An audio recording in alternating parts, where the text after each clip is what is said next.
Hello, everybody. Karl Baker with Baker CFO Advisory, doing another video to talk about things and lessons that we've learned as we've worked with clients. I have my friend and colleague here, Bob Wambolt, and he and I have worked together for years on various projects. I've said before, we do have a subspecialty in the fact that both of us have worked on healthcare enterprises many times, but both of us have worked over the decades in many other clients. And what we wanted to do today is do a short video on lessons learned when we come in to work with clients on a consulting basis or on a fractional CFO basis. Sometimes we work with clients just to do a special project. Sometimes we work with clients to do an interim CFO. So the CFO unexpectedly left and they need us to come in, and the client needs us to come in and keep the trains running. Inevitably, we find problems and challenges that we bring to the business owner's attention that they didn't know about before. So sometimes we have those kinds of engagements, and sometimes we have what we call permanent part-time engagements, where the business just needs some financial leadership on a part-time basis.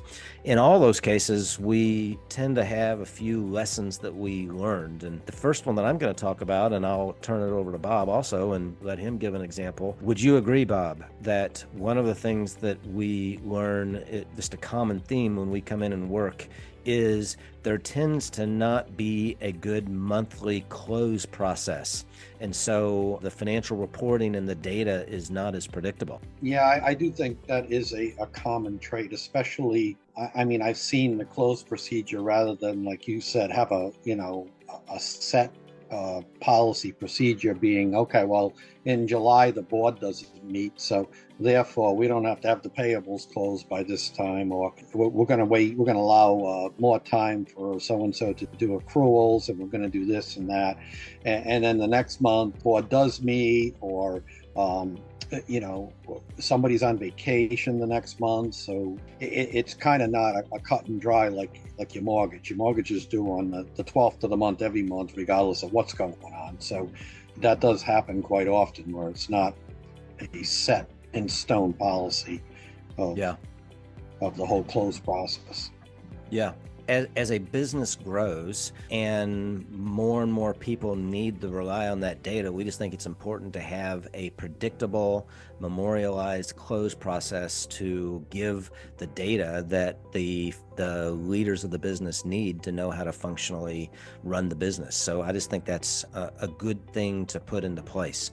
What's something else that comes to your mind when you think of a common challenge that an enterprise has? Well, I think as far as policies and procedures, they may not always be in place, or they're very old.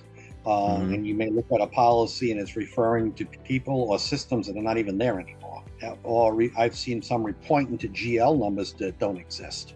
They were under an old system. So as somebody that's coming in as an interim, and you're looking, let's say we're doing an audit or providing the auditors with information, and they want a cash account, whatever it may be, and you're looking for that cash account, you can't find it anywhere because it doesn't exist in the current system.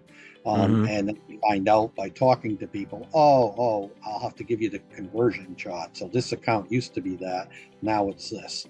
So, and sometimes just going to policies and procedures, and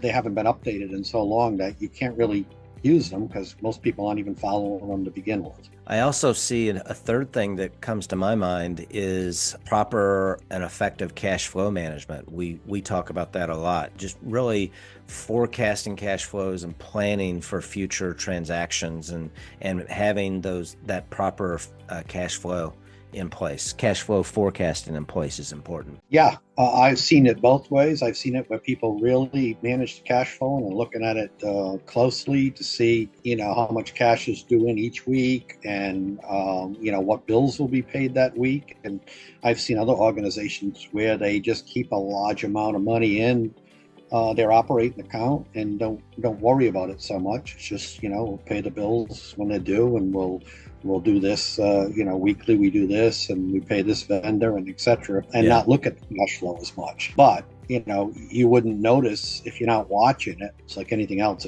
What you look at, you pay attention to. Maybe you have a big payment due from somebody, and all of a sudden didn't come this week. Right. That may be something you want to know of sooner than later. Having excessive amounts of cash in order to mask your future cash flow problems. I suspect a lot of small businesses would only wish to have that kind of problem. So we recommend having good systems in place and that good cash flow management.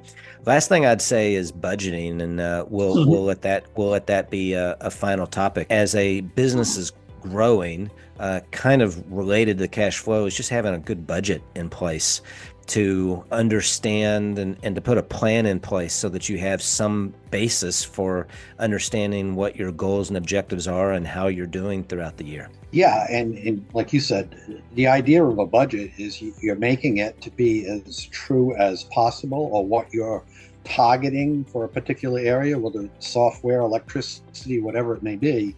And I've seen, a lot of places look at it as they just look at the overall budget and saying, well, yeah, we have a budget of, say, $20 million and we're under budget 400,000 here, but we're over budget here 600,000. And in the long term, over all of them, we're still pretty close to budget. But I don't look at it that way. I'm just saying, well, why would you be $400,000 under budget? Something obviously must have happened in that area that you planned incorrectly, or maybe electric rates went through the roof or something. But I think your idea is to be as close to budget on all your line items, not just on the summation of them all.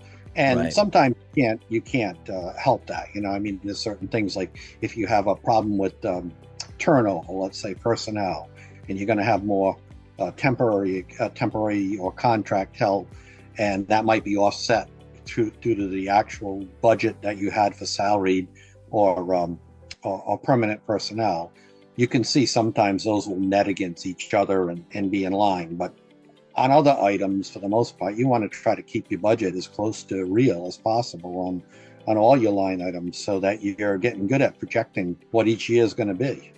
You're right. I think we're coming to the end of our time on this video. We want to keep it short, but there's all kinds of things we could be talking about. I think what Bob and I have talked about offline is oftentimes we come in to do an interim engagement, or we start working with a client, and the client is asking us to help, and we maybe think we're coming in just to help keep the trains running, whereas we find that there are problems that need to be addressed rather quickly in order to solve the problems of the business. And we've pointed out a few things here that are good tips. And if these things are intriguing to you, feel free to look us up. You can find us at bakercfoadvisory.com. You can email us at info@bakercfoadvisory.com, and our phone numbers are on the website. And check us out there. Thanks a lot. Bye-bye.